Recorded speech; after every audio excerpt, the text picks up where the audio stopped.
بسم الله الرحمن الرحیم. نن زموږ د علم النحو 135 نمبر درس دی، فصل نمبر 16 توابع بیان به ان شاء الله نن موږ کوو. توابع چې دی دا د تابع جمع ده. توابع دا د تابع جمع ده. تابع واحد دی، توابع بیا د دې جمع ده. وی واضح دی وي چې کله په جمله کې دوه اسمونه یو ځای جمع وي، چې کله په جمله کې دوه اسمونه یو ځای جمع وي، لکه رجل کریم یا رجل صالح یا رجل عالم. یو رجل شو یو عالم شو، یا یو رجل شو یو صالح شو، یا یو رجل شو یو قارئ شو. نو دا دوه اسمونه یو ځای راجمع شي. ٹھیک شو؟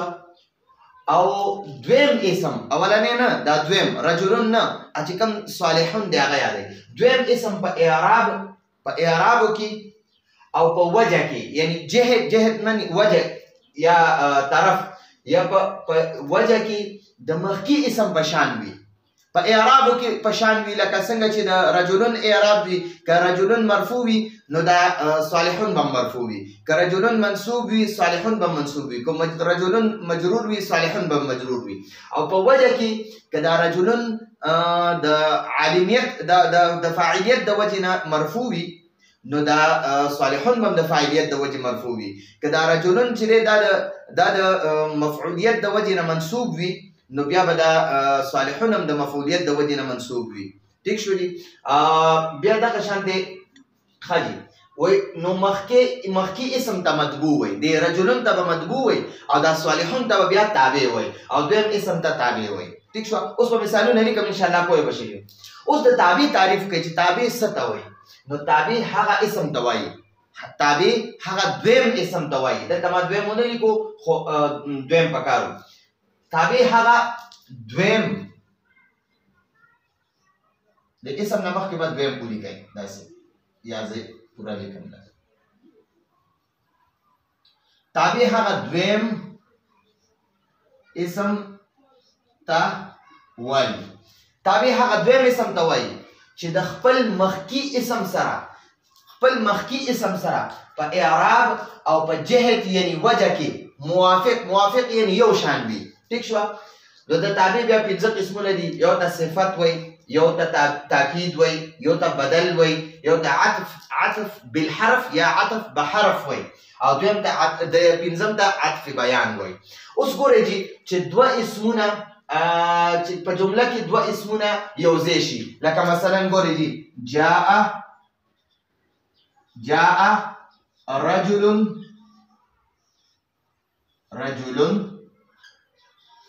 عالم. وګورئ جی یو اسم پکې رجلون دی، یو پکې عالمون دی. دوه اسمونه په جمله کې دوه اسمونه یو ځای جمع شو، نو یو پکې عالمون دی، دا اول نمبر، او دا دویم نمبر. دویم پکې دا یو پکې رجلون دی، دویم پکې عالمون دی.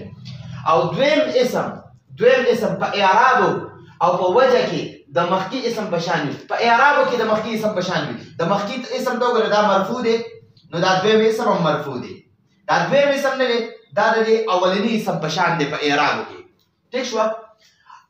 یا په وجه کې نه ګورئ جاء فعل دی، نو دا عالمون چې دی دا رجلون دا رجلون چې دی دا فاعل دی ځکه مرفوع دی. نو چې دا فاعل دی ځکه مرفوع دی، نو دا عالم هم ځکه مرفوع دی.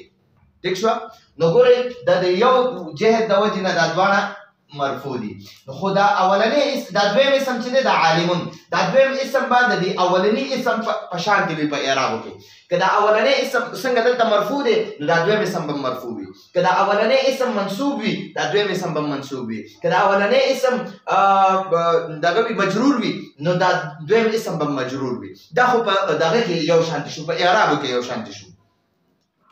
اوس په جهت کې څنګه؟ نو چې دا اولنی اسم چې دا فاعل وي نو دا دویم اسم به فاعل وي.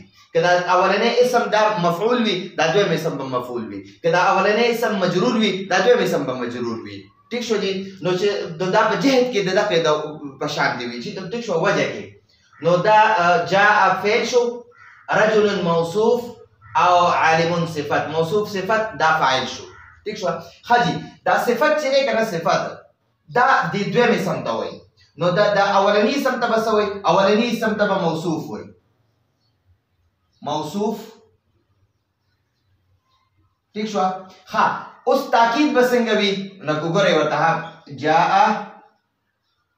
جاء زید تاکید لکه جاء زید ٹھیک شو نو دا زید اول اسم دی او دا بل دویم زید چې دا دویم اسم دی نو ګورئ دا د تاکید لپاره نو د اولنی اسم ته مؤکد وای مؤکد او د دویم اسم ته تاکید وای مؤکد تاکید ٹھیک شو نو د دې تاکید اولنی اسم ته مؤکد وای او د دویم ته تاکید وای نو دا مؤکد او تاکید چې دا بیا فاعل شي ٹھیک شو یا د اولنی ته مطبوع وای مطبوع او د دویم ته تابع وای د موصوف صفت کوم دی اولنی ته موصوف او دویم ته صفت یا د اولنی ته مطبوع او د دویم ته تابع ٹھیک شو جی دا قشانت ګورئ اوس دا دریم نمبر دی بدل نو د چې کوم اولنی اسم وي هغه ته مبدل منه وي هغه ته څه وي مبدل منه لکه مثلا ګورئ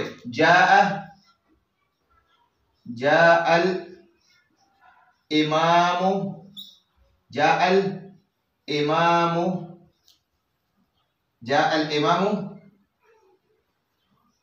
أبو حنيفة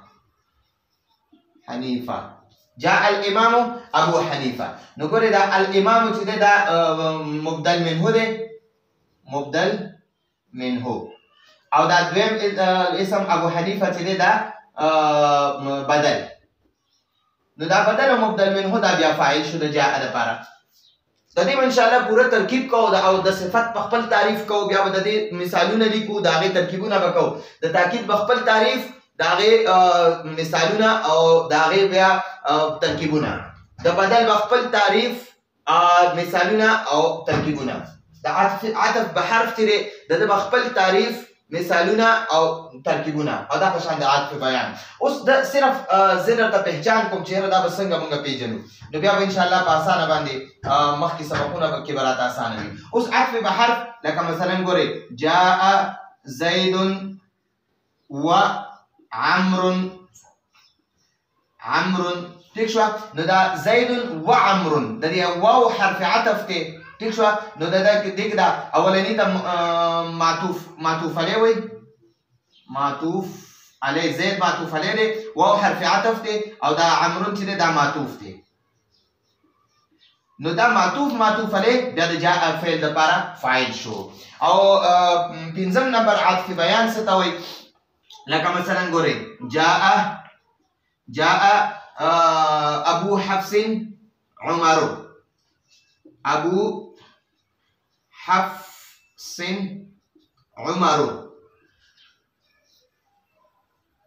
عمر ٹھیک شو نو دا ابو حفص پکې مبین شو مبین او دی عمر ته عطف بیان دی عطف بیان نو دا مبین او عطف بیان چې شي دا د جاء فعل لپاره فاعل شو ٹھیک شو دا صرف پہچان لپاره مې درته دا لګ اون ته کې دا ار یو خپل مثالونه ولیکل نو ان شاء الله آینده درس کې بیا د دې مونږه پورا د صفات په خپل تعریف مثالونه او ترکیبونه کوو ان شاء الله د هر یو خپل مثالونه تعریف او ترکیبونه کوو اوس توابع چې دا د تابع جمع ده نو واضح دی چې کله په جمله کې دوه اسمونه یو ځای جمع شي لکه رجل عالم زید الامام یو اسم شو ابو حنیفه دا دویم اسم شو دا شانتي زید و عمرو ٹھیک شو بیا ابو حفص دا یو اسم شو عمر دا دویم اسم شو دا دوه اسمونه یو ځای شي او دویم اسم په اعراب او وجه کې د مخکې اسم په شان دي نو دا دویم اسم لري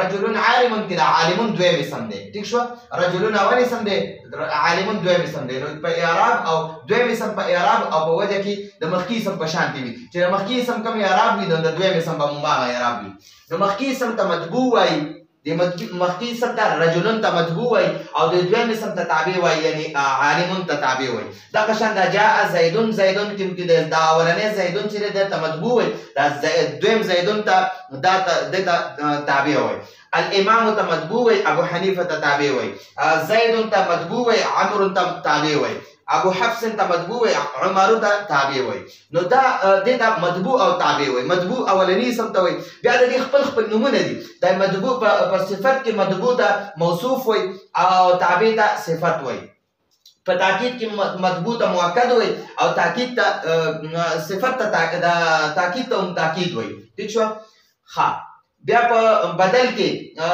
چې کوم مطبوع وي هغه ته مبدل منه وي او هغه تابع ته بدل وي بیا په عطف به حرف کې چې دا کوم دغه معطوف علیه اولنې پکې دا معطوف علیه وي معطوف علیه ته مطبوع وي او د عمرو ته تابع وي ٹھیک شو دا ترتیب باندې دا ټول مطبوع او تابع دي 15 وانو ته وي ٹھیک شو 15 وانو کې اولنی اسم ته مطبوع وي دویم اسم ته تابع وي او بیا دا خپل د هر یو بیا خپل نمونه دي نو دا زمونږ د توابع اولنی درس راتلونکي درس پر اجازه غواړو هذا هو المرام والله اعلم بحقيقه الكلام